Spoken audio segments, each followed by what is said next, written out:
Hey, what's up, everyone? It's the broker builder here. All right, we're at the spec house here, north of Tampa, Florida. And you can see behind me there, we got the slab poured and the house already blocked up. Things happen kind of quick.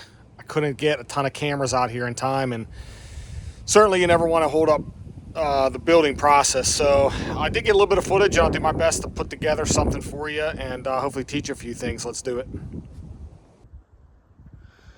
All right, everyone, as far as the block work goes, I'm going to take a walk around the house here and kind of show you a few things that you're going to need to be aware of if you're going to be a contractor or build your own home. And then what I'm going to do is get the drone up there and I'm going to show you the top of the project and what's kind of going on up there when we do what's called pouring the lintels. If you've ever walked around a sub community or maybe even just a one-off home in your area, you're going to notice that there's going to be a bunch of holes knocked into the block. And the reasoning for that is so that the inspector can come and they can see the rebar. Make sure that the rebar is in the right place according to what your engineer designs. All right, so that's what that is.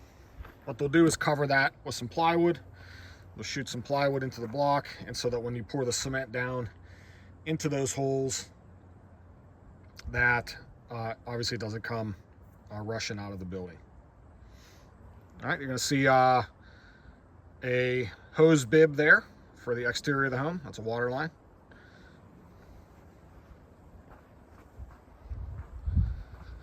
One thing you got to really make sure of, everyone, and this has happened to me before, where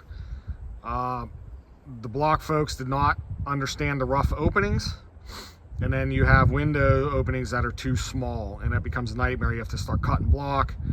And so one thing you really got to make sure of is that you have the rough openings for your manufacturer, and that that doesn't happen to you. Because one of the main things is when you're doing a concrete block home, your windows are going to have a 3/4 inch bucking on both sides, which the window flange is then going to sit against and create, the watertight seal.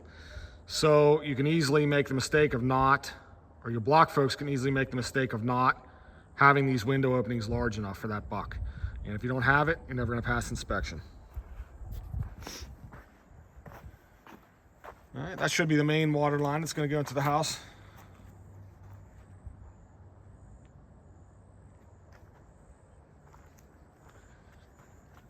Cement pad there for the air conditioning system. Always good to get that thing poured when you do the slab. It's just one less thing you got to do later.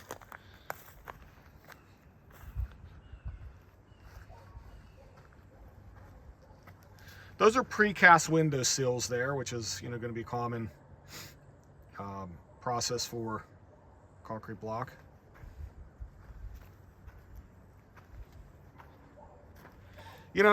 Sometimes you can kind of underwrite whether a home's going to be more cost effective to do with concrete block or wood.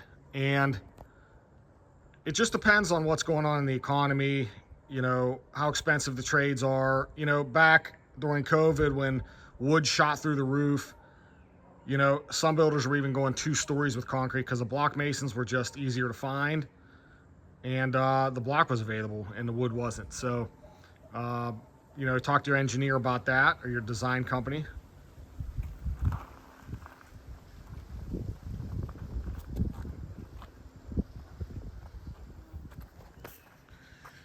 And then one other thing, you're going to see the precast headers up there. Whenever you frame with wood, you're going to have to build out a header with 2x6s or 2x8s, whatever your engineer calls for. But when you're using concrete block, you can get these precast headers. Super heavy. You're going to need some kind of machine to lift that up there. Or what's pretty cool is these guys actually do it by hand. There's about 10 of them on the big one, especially when it goes across the garage. I'll show that to you when we walk out here.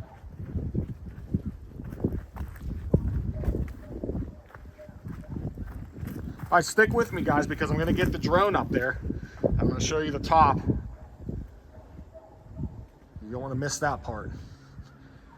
There's going to be the header. I think that thing is 16 feet long or something like that, at least.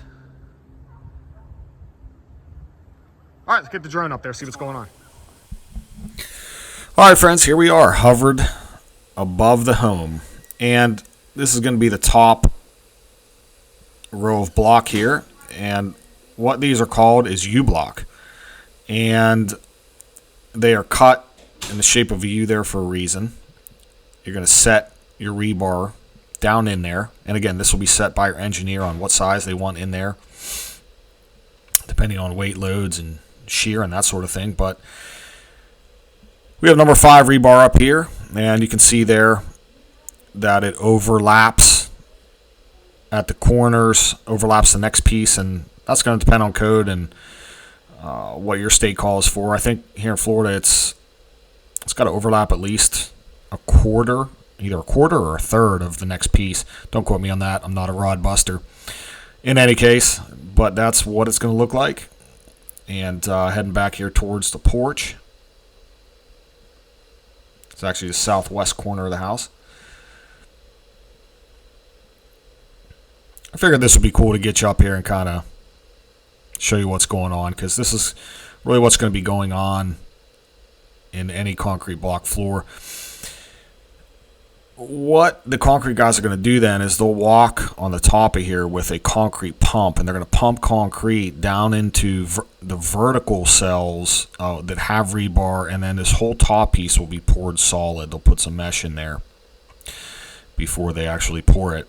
And then what we'll do is we're going to wet set hurricane straps down in there, and then once that dries, they'll actually be fastened to the trusses, and you'll see that in a later video. So I thought this would be cool to show y'all, and man, I hope you enjoyed it. Please hit that subscribe button if you're enjoying the videos, and hit the like button, and always let us know what we can do better or some stuff that you might want to see. See you on the next one, guys. Take care.